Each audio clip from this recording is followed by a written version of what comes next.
Has your last siege battle ended in defeat? Your warriors have been routed. Have you tried again and again to conquer that walled settlement and failed? Your warriors are losing heart. Or are you just fed up with losing so many soldiers in each siege battle? Well, my fellow gamers, you're watching the right video for you, because in this one I'm going to show you how to win these siege battles and keep the losses low. We are going to compare several siege battles from both the campaign and the custom battle mode, so you can learn all the important aspects of those kinds of battles and tricks for winning them. My name is Peter, and while in the previous basic battle tutorial, in which I showed you how to win land battles, I had used a single battle to showcase all the tactics and tips, this time I have to use several different battles because of all the things which make a big difference in the outcome of siege battles. Those being the unit size, the number of soldiers in each unit to be more precise, the army formation of the attacker, does he spread out or concentrate his units, the shape of the settlement being besieged, its wall's length and position of the victory point, possible friendly reinforcements in battle, types of siege equipment used, and the quality of units on both sides of the battle. On the move! First of all, we'll go over the unit size. As you probably already know, in the Graphics Advanced section of the options menu, you can choose the number of soldiers per unit. You have the small, medium, large, ultra, and extreme unit size. Each one of those progressively adds more soldiers per unit, and in the regular land battles, this doesn't change up the gameplay too much, unless you're a very experienced player and know how to exploit this. But this is a topic for a future video, and I will link it up here when I make it.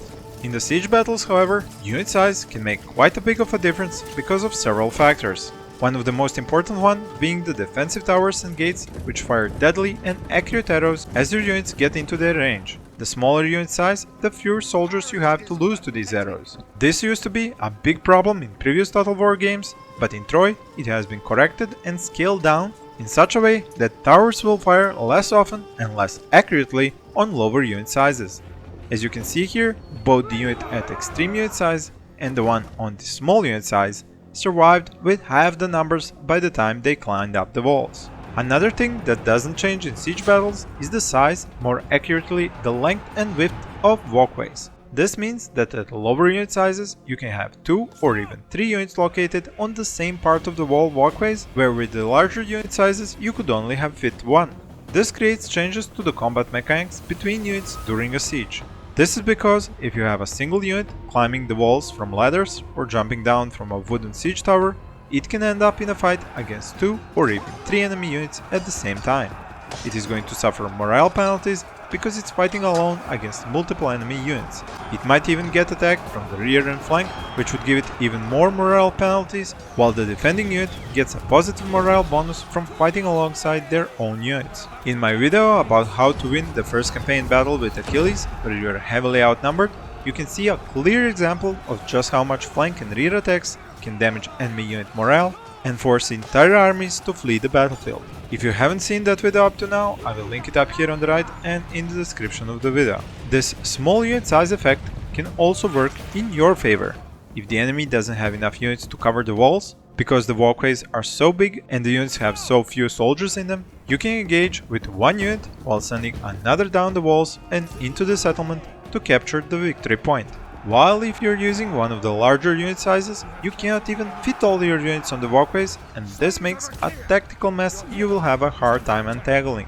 And so because of this, you will end up having to win individual unit versus unit engagements and wait down by the walls with your next unit while it is slowly being shot to death by the defensive towers. There are 2 more static elements in siege battles, street size and siege equipment size. When you send a unit with fewer soldiers up the ladders to scale the walls, they will finish climbing up faster and be ready to run for the enemy's victory point much sooner than a more numerous unit at extreme unit size settings. The same goes for the wooden siege towers, as they will also take a while for the unit to climb up all the way up there if there are a lot of soldiers in that unit.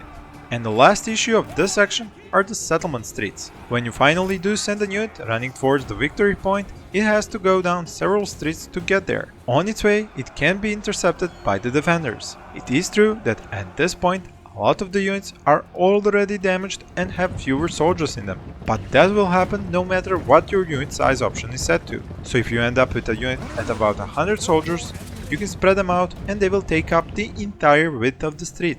Because of this, an enemy unit can easily block off the street and prevent you from heading to the victory point. But if you only have 20 soldiers left and there are several such units, it is totally possible to engage the enemy with one unit and just pass on by with the rest of the units, as they are now small enough to squeeze through.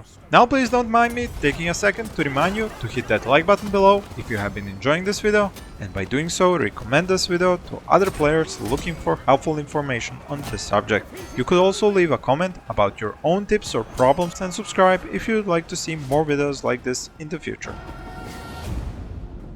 The second thing which makes a big difference in sieges is how you set up your army for the assault. There are two approaches here, to spread out around the city walls or to concentrate on one section of them. Both have their merits and uses.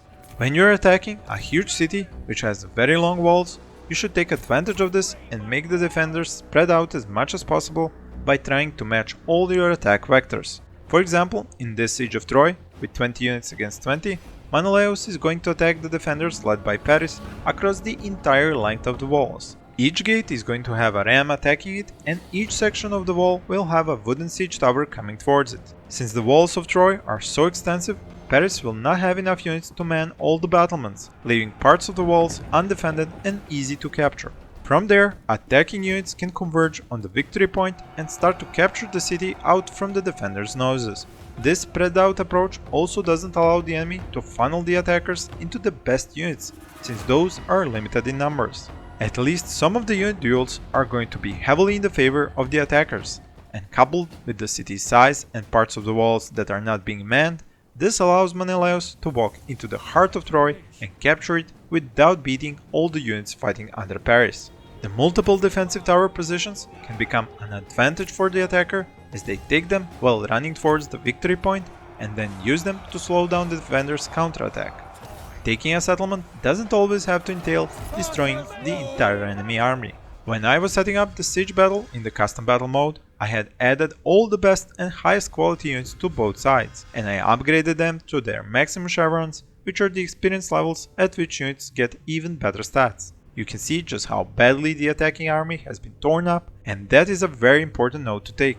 Capturing settlements in an all-out attack might seem easy when you have units which have higher morale, armor and melee damage, but going up against defenders of equal strength is a whole other story.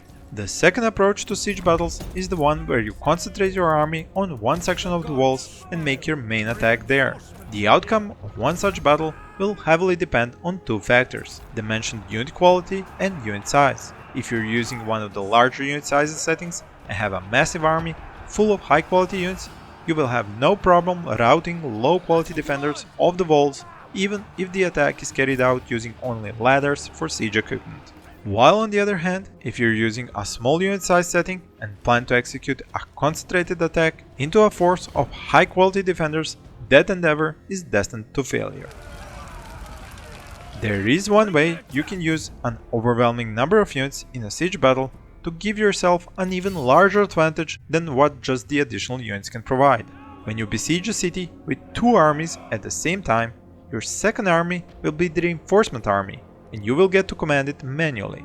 It shows up a little bit after the battle starts and from the section of the map where it was on the campaign map. If you make a concentrated diversionary attack on one side of the walls with your first army, you can come into the map with the second army to find the other section of the walls deserted. If you act swiftly enough, you can run up the walls, get on the battlements, come down and run for the victory point to capture it before your main assault loses you too many units and soldiers. This is of course highly dependent on the strategic situation on the main campaign map, the number of armies you can field, the geographical position of the settlement, and the deployment position of the enemy AI army. But if you do manage to pull this off, this is the way you can win siege battles the fastest and with the fewest casualties. You should note that you do not need to field two full army stacks for this tactic. One main army and one half-strength diversionary army is quite enough. As for the siege equipment itself, you have the magic ladders, as they are called by the long-time Total War players, because of how units now deployed to siege battles with pre-built ladders, while in some previous games of the franchise you had to actually spend turns on the campaign map to make these. They offer no protection for units which are using them to scale the walls, and should be resorted to only if you really have to attack the settlement right there and then, and you can't wait any more turns for the proper siege equipment to be constructed. The rams, on the other hand, well, how should I put this? The rams are the worst possible choice for attacking settlements. They are slow and get a whole unit massacred as they push them towards the gates. They take a while to break open the gates, and then you're in the worst possible situation. Imagine having to drive a car through a mouse's hole. It cannot possibly fit there. And here you are trying to fit an army spanning a quarter of the map into this tiny gateway, all the while fighting tooth and nail against the defenders and continuously being pummeled by arrows from the defensive towers. The rams are there simply just for diverting enemies' attention off the battlements and your other units. The enemy AI will set up his units behind the gates, preparing for an assault, which will never happen, and will leave the walls that much less defended for you to take. The one really useful siege equipment are the wooden siege towers. They are armored, so they shield your units from arrows, they remove climbing up the walls from the equation, let a lot of your units slip onto the battlements at once, give them a chance to knock down enemy soldiers on landing, and can be constructed in high numbers. Naturally, you cannot make enough for each unit in the battle, but you do not really have to. With half a dozen of these, you can get other units to climb up as soon as the first unit is clear of them. They act almost like stairs once they are attached to enemy walls. They do require a lot of turns to construct them, but sieges are not like land battles, and so it is completely expected of you to take several turns to prepare them. Cutting a city off and starving the enemy force is a necessary part of each siege. Patience is a virtue worth more than 10 units in a walled settlement siege, and because a lot of players rush in unprepared, they find themselves in an unwinnable siege battle. I hope that after watching this siege battle tutorial, you will not be one of them. In the comment section below, you can leave suggestions about which battle or campaign topic you would like me to cover next. Thank you for watching, and good luck in your Total Wars.